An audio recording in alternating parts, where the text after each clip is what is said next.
So that show came out in 1997. It began in 1995. And it's pretty much the crudest. This part is not very crude, but some of it is really crude. And it's a really good encapsulation of how people that grew up in the last 17 seasons of South Park think about banks. They actually think about a lot of different things, and I'll cover that in a little bit, but I'll focus on banking as it is projected through the attitude of the modern American, which also happens to be the largest generation in American history. These are the people that are going to be coming into the consumer, financial, every imaginable market right about now. So 71% of them would rather go to a dentist than listen to what the banks have to say. 53 don't think their bank offers anything, and you can read, so I'll stop saying this, but it's pretty damning. Basically, these kids, and I can kind of say this because I missed the generation by 5 years, they pretty much hate the banks their parents used to go to. They're just about to choose a bank for themselves, but they know that ain't going to be the one that their mom and dad were a customer of, because you saw it and it's gone. This is obviously directly related to a 2008 financial collapse. That episode came out in 2009. So millennials are actually fairly optimistic by nature. It's a generation that seems to be very cynical about banks. These are all those crazy stats. They really don't believe that their banks have their best interest in mind. But they also think that it's going to change. So you can see these stats. The third is kind of anarcho-communists because they think they don't need a bank at all. But the most potent stat of them all, 63% of American millennials do not have a major credit card. That's something to sort of reflect on for a couple of seconds. It's a huge deal. Up until about 21, 22, you're never buying anything that you couldn't fit into your cash flow or choose a cheaper option. Once you're buying a mattress, you're basically financing it, either with a credit card or you're sleeping on the floor. And this whole generation is unprepared to have a mattress. They'd rather sleep on the floor. What's with the crazy kids? This is, did they just make this up? Like, why are they so hateful towards these banks? They're going to have to buy a mattress or a house or a car. All kinds of stuff is going to have to be purchased. They're going to have to finance it somehow. So this works only half the time, guys. So millennials are a very, very different kind of a consumer. Their attitudes really differ from Gen X, which is my generation, and baby boomers and the ones before it, for a couple of different reasons. The biggest one is that they are the most connected generation of them all. They grew up with social media being such a part of their everyday life. The opinions are formed by kind of a debate and consensus. They go from, hey, I think this sucks, to, hey, everyone who follows me on Twitter says it sucks, to, this has to be destroyed. And these things are very, very rapid. The opinions are formed, they're confirmed, and they feed on themselves. It's pretty fascinating stuff. The other thing is that, as it relates to finance, consumer finance anyway, they got to see the 2008 financial collapse during the most emotionally vulnerable time. They were either teenagers or just about to enter school. They were still with their parents. They got to see their parents have their credit cards decline, their mortgages rewritten or tossed. They got to see people declare bankruptcy, do short sales. And they got to witness a lot of misdeeds by the financial institutions that were deemed too big to fail, and then bailed out by the government, and then announced on the front page of Wall Street Journal, still collecting giant bonuses. It's a cynical generation that expects their banks to be undone. This is probably the best way to sort of quantify it. There's this great thing called the Millennial Disruption Index. It measured what millennials believe to be changing for the better by way of being disrupted, which is a very fancy term that just means someone's going to come along and build a better product. And they pretty much believe everything is going to change.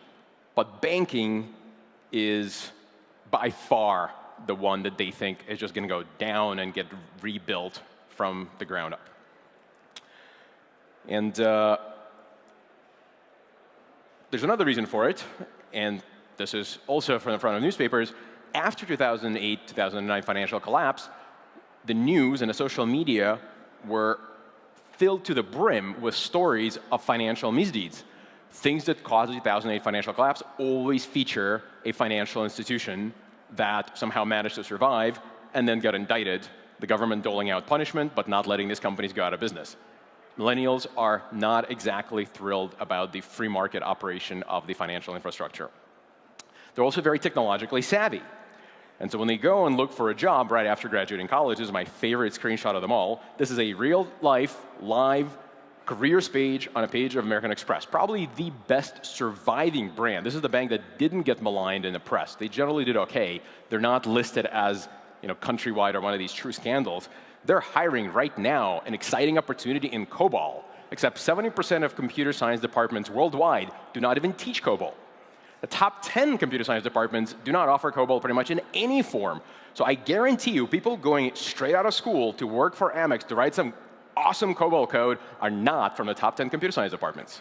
So basically, we're going to hire dummies, not really, but not the creme de la creme. The creme de la creme is going to go disrupt COBOL.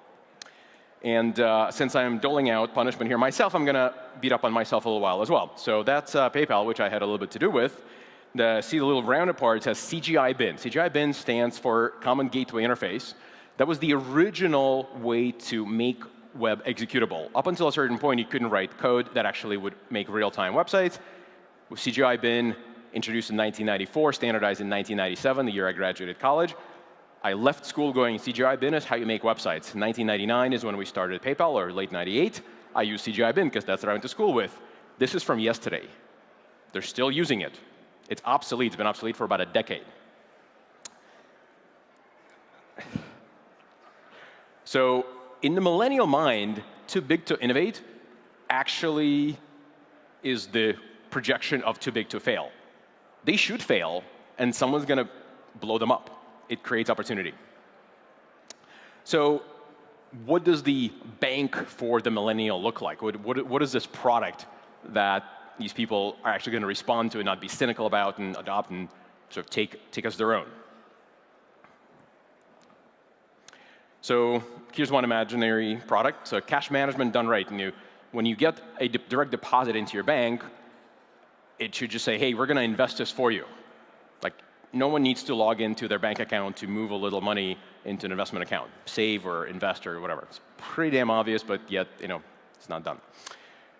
Here's another one. Millennials are really good at reading Twitter. They get to find out that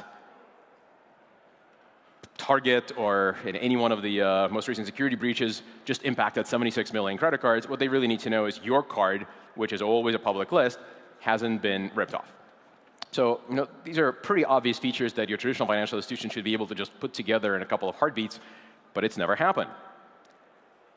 But actually, everything I just said about these financial products is bogus. The way to go disrupt financial system at the very core is you have to go after credit. Credit is the heart of what banking is. That's how money gets created, literally. Banks lend out money, and that's how it is manufactured. And financing, which is probably the single most important thing, it's the way to invest in your better self. You borrow money to go to school because in a couple of years' time, you'll be able to pay it back with interest because you'll get a better job as a college-educated adult. You'll borrow money to buy a mattress because it's going to give you better quality of life and you'll be able to attract a mate or have enough comfort to relax and be a more productive worker. Lending should be at the very center of a young person's financial design for themselves, and this is what it looks like to them. This is a back of a bank statement, I think, from Citi, and it is unreadable. I once spent 6 hours on a flight from San Francisco to New York trying to figure out exactly how APR works. Most people in this room, well, in America it works better because the acronym's the same. APR is an acronym, stands for annual percentage rate. Vast majority of people at any party, great party trick, you ask them what APR stands for, they won't know what it is at all. If you ask them how to calculate it, even if they know what it is, they won't know. They'll say, oh, I'm sure it's on the web. If you search on the web, it's a handwritten page. Literally, someone wrote it out because you can't write a closed form solution for it. So I encourage you to look for it. It's pretty amazing stuff. It's a .gov website. So how do you do financing right? Like, what would credit offered to a consumer look in a way that doesn't suck? Here's what I think it should look like. You're approved for $1,000. You can decide your terms. When it ends, you're done, and the cost of money is spelled out clearly. and you decide, yep, these terms seem fair to me, that's the cost, and you're done, as opposed to it's gone as the per previous segment. So can this be actually done? Of course it can be. That's what I've been working on for the last 4 years. So this video doesn't have sound, allowing me to bore you with my voice instead of a funny one, but watch carefully because it goes really fast. So this lady's buying a mattress. She decides to continue. Monthly payments are an option. It is powered by a firm on our partner site, Casper, based in New York City. It's a mattress company, literally made in America. She confirms her security PIN. We establish a closed loop to identify her, and there she is. She's approved simply by giving us her phone number and allowing us to guess a couple of pieces of information. That was about 20 seconds to borrow money, exactly the same way you would for a credit card, except to quote a person who was surveyed, or a couple of people who surveyed, there's no card lurking in your wallet trying to screw you. This is a loan that begins and ends, the short, closed-term loan. This is what I have been spending most of my time for the last 4 years, trying to build an honest financing option for online retail. We're now live with about 100 vendors, growing very, very quickly, tens of thousands of loans. It's really taken off in the last year or so. It's pretty great stuff, and I feel very excited about it. So we call it adaptive banking built on trust and data, but you saw what that looks like right now. What it really means, though, and this is a little bit more detail, it's actually the way to do lending, the way to do credit well, is to price risk in real time. So we don't just ask you for your phone number and a couple of other pieces of data top of mind. When we don't know how to offer you a loan, we don't offer you a higher rate. We ask you for more information. It seems like a foreign concept in today's bank, but we'll ask you to log into LinkedIn so we can assess your career. We ask you to provide us your bank credentials so we can understand your cash flow in real time and offer you a better rate. And in some cases, we'll ask you for your GitHub login because we can see if you're an active contributor to an open source project. Actually gives us a pretty good sense of who you are and what you do for a living. So it's pretty fun stuff. We do a lot of anti-fraud stuff. My background, obviously, from PayPal is tracking fraud, trying to combat bad guys trying to steal money. It's a gratuitous shot of a large fraud network we detected and stopped. The reason this is here is because we're not just talking about lending, we're actually lending our own money. This project is not yet a proper bank, but it is firmly on its way there. We take full risk, we make the merchant whole, and the consumer, if we lend to you and you screw us and run away with our money, it's on us. We made a mistake. So we try to be very good at not making mistakes.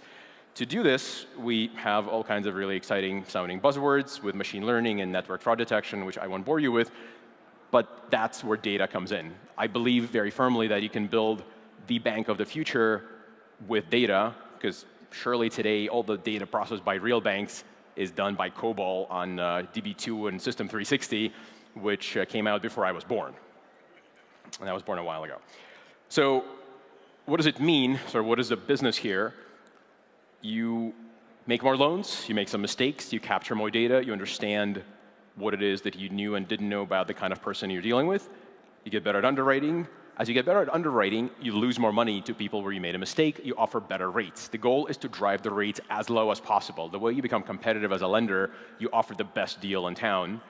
The way to become successful as a bank, you create trust. You ultimately build a brand. The aspirational brand for me, despite my incessant making fun of them, is in fact American Express. Except a black card, which my parents' generation thought was the ultimate symbol of cool, is the ultimate symbol of tool with the millennial demographic. And I believe that the opportunity exists to create a brand that is the trusted, honest, transparent financial institution for the 21-year-old, 22-year-old, et cetera. So what's next? Obviously, lending at the point of sale is kind of cool, but you got to expand if you want to be a real bank. We just launched student loans, which to me is probably the single most important type of loan you can take. So if you're a geography major in America, probably a geography major anywhere, when you graduate college with a high learning and an advanced degree in your favorite science and absolutely no job prospects, you're very quickly going to start looking around for a place to improve your hireability and your positive cash flows. So what you do is you take one of these classes that in 16 weeks will turn you into a JavaScript programmer. It's called NEST, New Economy Skill Training, except it's not federally accredited and is not eligible for federal financial aid under most circumstances. Somebody has to help you finance that education. This is where we come in. If you're a geography major ready to learn how to be a productive member of the knowledge society, time to borrow money from a firm will let you take your time. You can finish your classes, get a job, and then start paying off your loan, which has proven to be extraordinarily popular with a whole bunch of people with majors other than geography. So where does this go ultimately? Sometime before the end of this year, we'll launch a few more products. Ultimately, I don't believe the credit card is the tool for the 21st century young professional worker. They don't trust it, they don't like it, it's designed to screw you, it has the small print, it's going to get disrupted, and that's what I'm really working on.